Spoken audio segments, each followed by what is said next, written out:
Let us begin. So we have Maxine Hunter from Mothers Out Front, talk about Mothers Out Front, how we organize and how we win. Yes. Take it away, Hi. Maxine. I think Hi. we already started this conversation. Yes. So I'm very excited to see you all and meet you all. My goal today is that by sharing some of how we do things, you may find some ideas that you can incorporate in your own organizing. And also, we're always looking for opportunities to collaborate because working together is how we're going to get it done. I love this picture because it shows so much about us. So we're working together for climate justice. We're also mobilizing for a livable climate and that all children will get to live in a healthy environment. So that's our mission. I also love that it shows that we are moms, but we're also men. We're also grandmoms. We're also people without children, non-binary. We're really a big group, but and you'll hear being mothers gives us some extra advantages. So we're led by mothers. We're also out here in the drizzle. We're tough, but we're making a lot of noise and we're having some fun. And I don't know how much it can show in this picture, but our relationships are critical to how we organize. Um, so why moms? Well, aside from our intense and fierce love, which gives us a lot of energy and power and determination, we also have a lot of connections in the community. And those relationships. The governor. Yeah. So we organize through our relationships in the community. We lead with love and positivity. And we center justice, and that helps give us some moral authority, helps us avoid burnout and cynicism. And because of all that, we've built a lot of trust with our officials, local officials and politicians. So they know we're not going to throw them under the bus, and so they trust us. Here you have an example of that. 2023 in January, we were the first group to be welcomed into the State House by then new Governor Maura Healey and Melissa Hoffer and Rebecca Tepper. Of course, we had organized this for many months in advance, but here we are delivering our platform. So that was a great day. Here's Amy. You can tell she's talking from the heart. We're out there. This is actually in the Arboretum. We're one of two groups that gets invited every year through relationships that we've made with the Arboretum. We're invited every year for Lilac Sunday, and we meet lots and lots of people and get to talk to them. So we practice the power of personal narrative. And I don't know how much you know about that, but we work really hard to know why we care. And this helps us tell our story. So, and I forgot to say about myself, that I am a retired science teacher. I've been doing this volunteer work with Mothers Out Front for about 10 years. I co-coordinate a chapter in Boston in the West Roxbury, Roslindale, Hyde Park area, and some other roles within Mothers Out Front as well. And as a retired science teacher, I have to say it does make me sad that facts don't seem to motivate people to take action or to change. Instead, it's the stories that we tell about why we care that seem to move people to get involved and do something. So just want to spend a minute on personal narrative. So good ones follow a kind of a formula. You start with your own personal story, why you care. Hopefully you'll have a connection to who you're talking to, and you'll know some way that you share values or some experience, I was thinking about buying an electric car, or, oh yeah, my kids go to that school, or, something that connects. And then we can do this thing, right? So it's coming from me, making the big tent, and what we're going to do together. So I thought we would play with this idea for a minute, and from the classroom called Think, Pair, Share. So we're just going to think it, just in general. Why do you care about this so much? Why do you care so much that you're still here at 24? Why are you a climate activist? Why do you care? Try to think about something specific. In a minute, I'm going to ask you to just stand up and talk with somebody who you don't yet know and share that. And then maybe try to find some things that you have in common. And that whole thing will take 3 or 4 minutes. But so we're not looking for a life history. We're looking for an elevator pitch. Why do you care so much about this climate action stuff? I'm a little curious if anybody had heard some surprising things or got some inspiration that they might actually use themselves. I really like Maxine. Told a very specific story about having loved as a kid swimming and now feeling really kind of afraid of the sun and also just how many days are too hot. And then we rolled into the smoke and, it's changing our experience of the outdoors. That's a great conversation starter. Do you notice the smoke? Can you feel it? And then, from there, anybody else had a, Well, I have hopes Yeah. that Gabby's gonna change the government. oh, the young people, yes. Okay, I'm gonna tell, so this is a kind of story that I told one time when I was testifying at the State House, which is a good thing to do. And what I said was, and I want you to listen to how I turn it from my story to us, okay? So I'm here today as a retired science teacher who's very worried about the future that my children will inherit. And I'm also inspired by the many 12-year-old children who I taught over the years. In 6th grade, you might know that children often study ecosystems. And because young humans love animals, I would often ask my students to choose a favorite animal in that ecosystem, and they would organize their learning around that animal. So as a class, we would answer questions like, how does a beaver live in a wetland? And how does an otter live in a kelp forest? Why do whales migrate? What threats do those animals face? So the thing about children is they care so very much. So when students would discover that the pollution that we cause by burning coal and oil and natural gas, that pollution is causing the oceans to acidify, and it's causing kelp forests and coral reefs and polar ice to disappear, leaving the animals in those ecosystems really struggling. Well, children get very upset.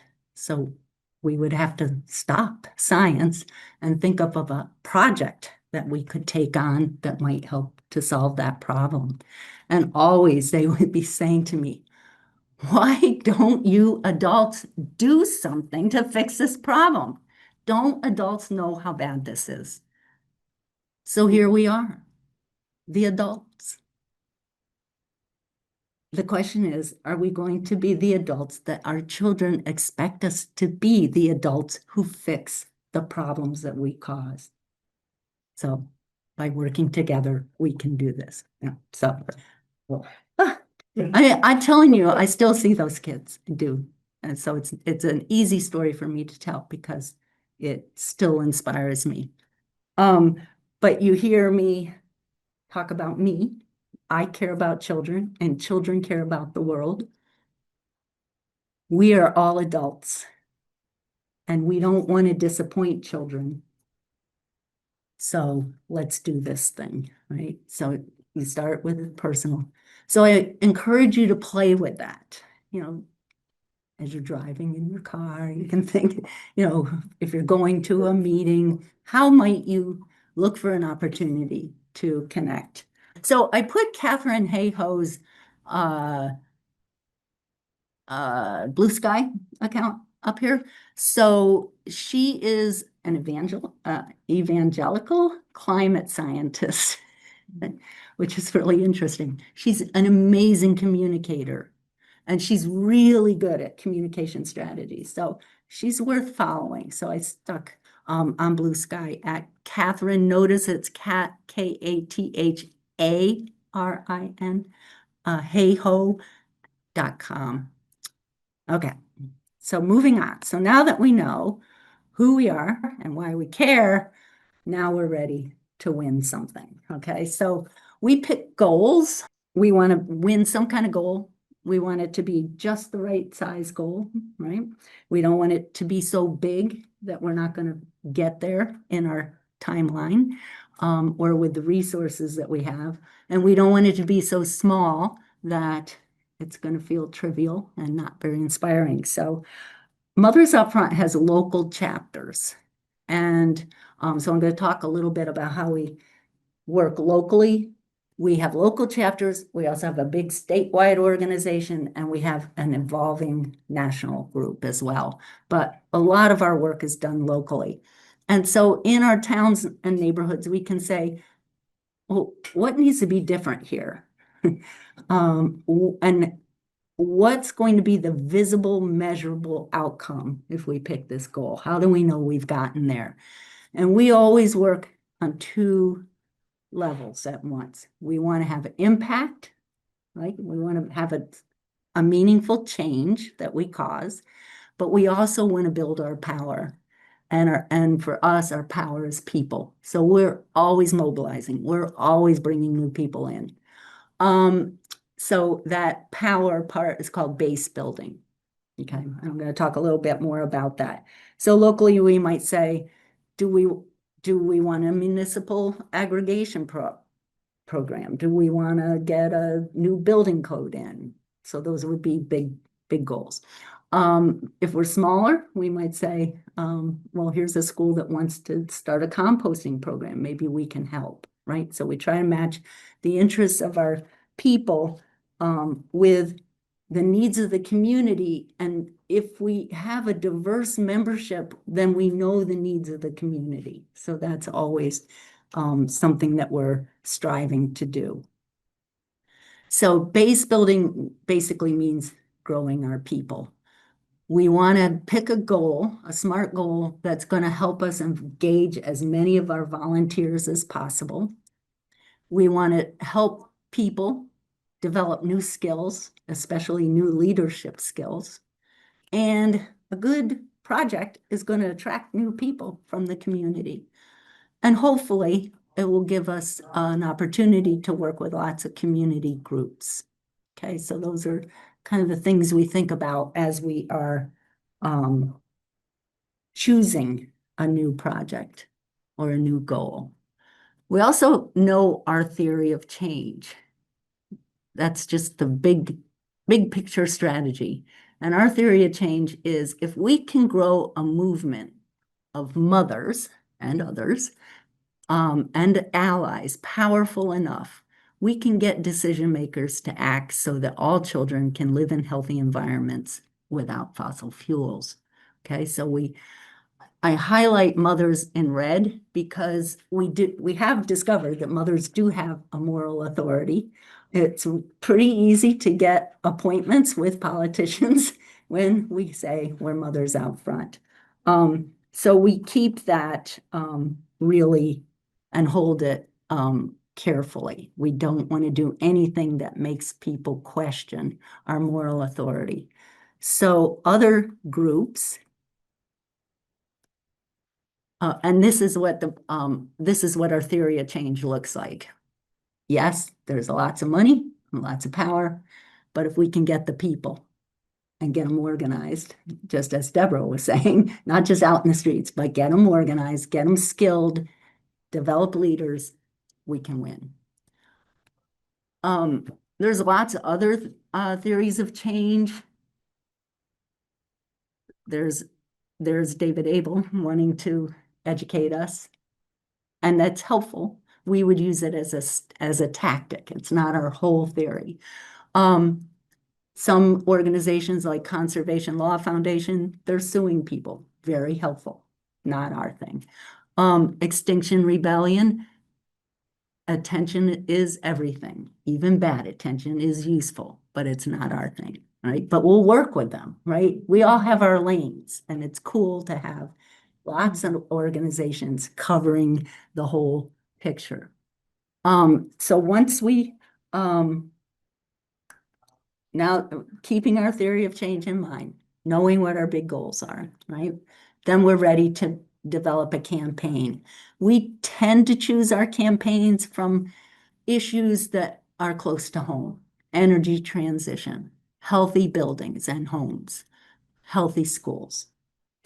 A campaign is just a fancy word for the big plan, the actionable plan. So it's got to have timeline. It's got to have tactics. It's got to have targets. So targets are always people. Who do we need to influence to give us what we want, right? Or who influences those people? So we're always know who we're targeting. You saw in the beginning, we were targeting Maura Healy, right? Our tactics vary. I'll just share a few. Let's see, you might have seen Mothers Out Front in the communities tagging gas leaks. We literally hung signs and said, here's a gas leak and here's what it's doing. We had a tactic of creating hero masks, and through the spring, children decorated them, and we delivered these masks to our legislators when it was time to vote on the climate bill, and we said, be a hero, step up.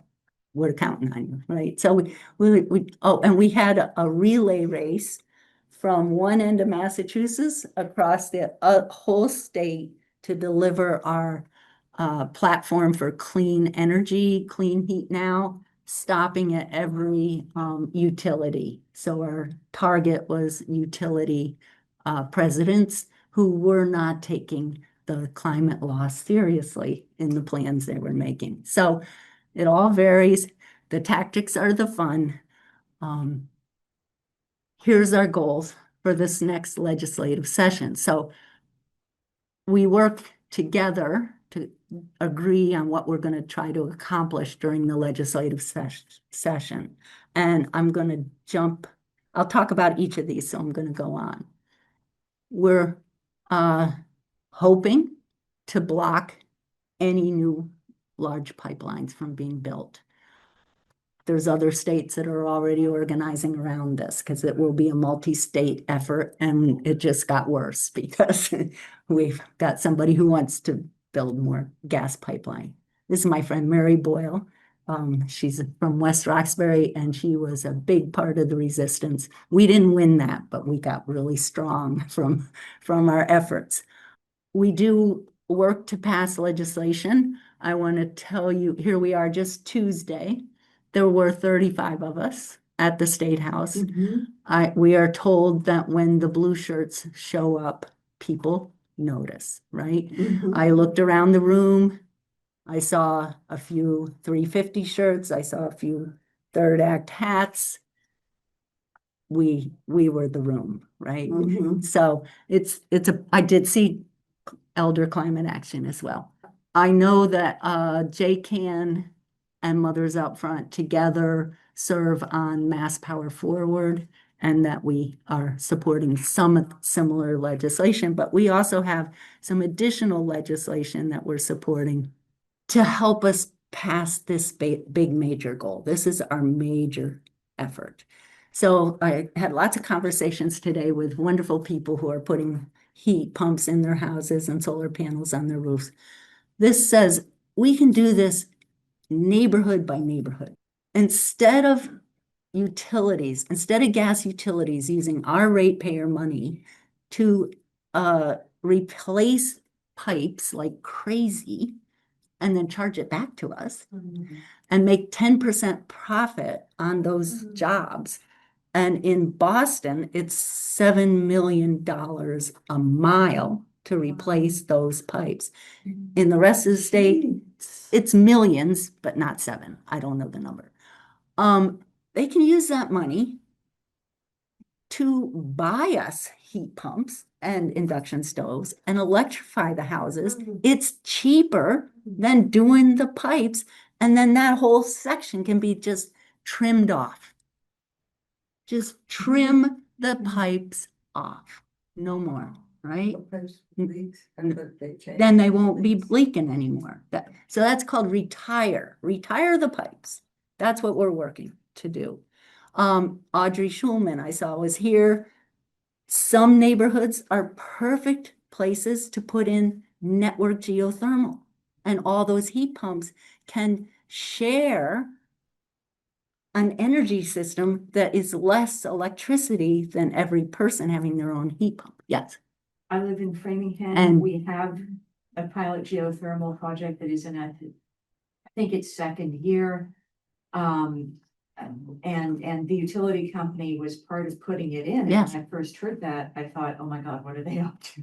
You know, but then I realized they're the only ones who have the equipment, the knowledge, the infrastructure already in place to create a geothermal That's right. network that serves an entire neighborhood. That's right. So yeah, it's a real thing. And here's what's really cool. There's just starting to do the next stage of that, Yeah. which is going to add an additional whole neighborhood that is larger than the initial one. So the plan is that these can hook in like Lego blocks.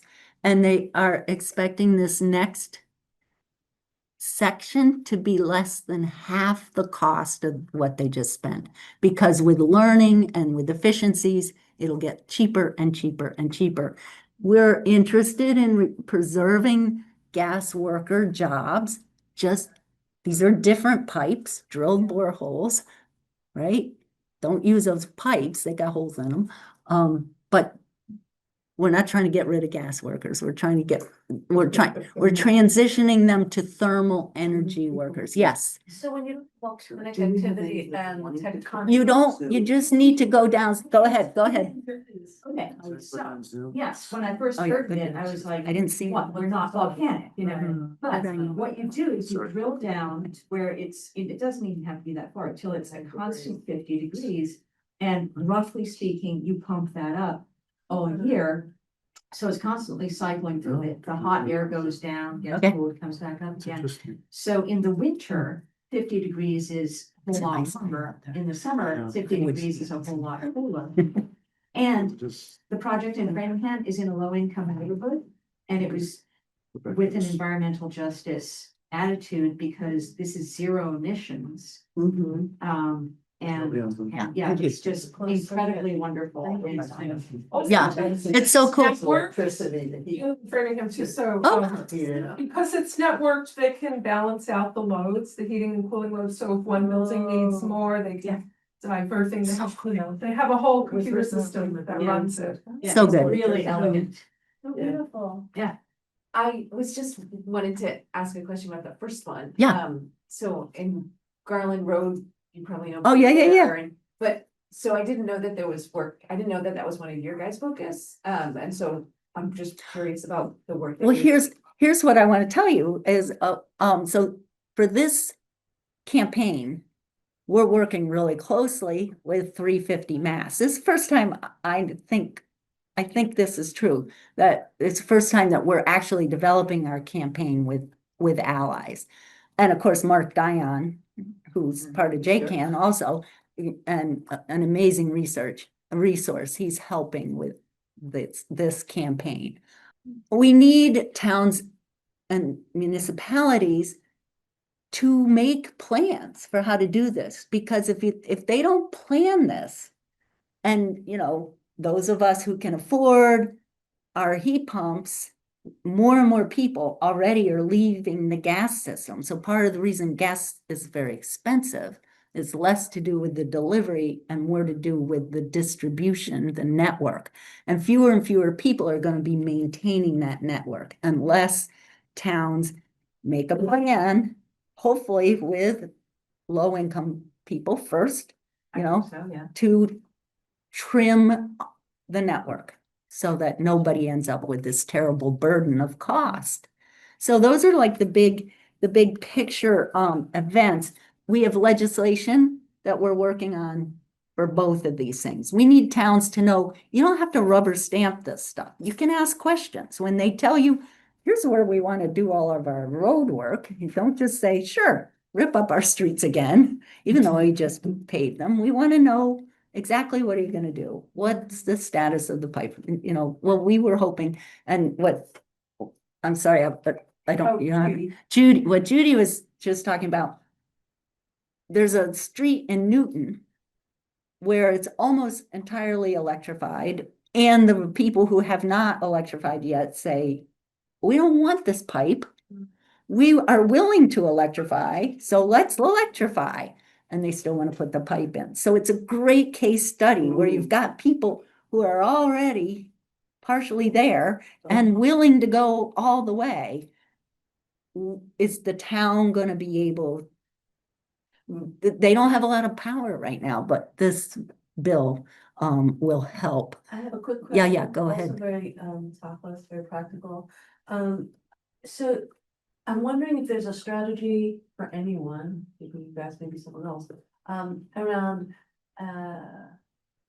exciting people who want gas for whatever reason, to think about propane tanks. Huh. It's not like, you know, Yeah. utility infrastructure, but you could still have a Yeah. gas stove, you know, if that's what you Well, want. we have thought about that. I mean, Right. what's going to happen is we're going to be, here's some of our local, I actually should call it tactics, but we're going to be out there talking with our officials, you know, first. We want them to hold hearings because they don't know about this stuff any more than we knew a couple of months ago. They can create resolutions in support, and they can ask questions. They don't have to rubber stamp. So that's what we're doing now. We are going to be out there educating targeted networks. The gas companies have to submit plans for where they're going to dig. So we know where they're digging in the coming year and where they're planning to dig in the next 4 years. So we're going to be out there educating people. Did you know they're coming? Did you know this is going to happen? Do you know there's alternatives? You want to come to a meeting, whatever. So they can repair instead, they can retire, there can be network geothermal. So lots of education. And there are going to be those people, I'm gonna give up my gas stove. Well, great, buy a propane tank. Right, I mean, it's a solution. and Yes. get through that resistance. Yes. So here's something you can use your phones if this really excites you, and you want to learn more. Our Cambridge chapter is having a webinar on Thursday, and Steve Owens is one of the authors of the Tactical Transition to Clean, Affordable Heat. Clean, affordable thermal energy. We're calling it thermal energy. And Dora CV is amazing. She's the person who does all the costs analysis. She's the person who told us that if the gas companies keep going like they're doing, replacing all this pipe across the whole state, it's going to cost us over $40 billion.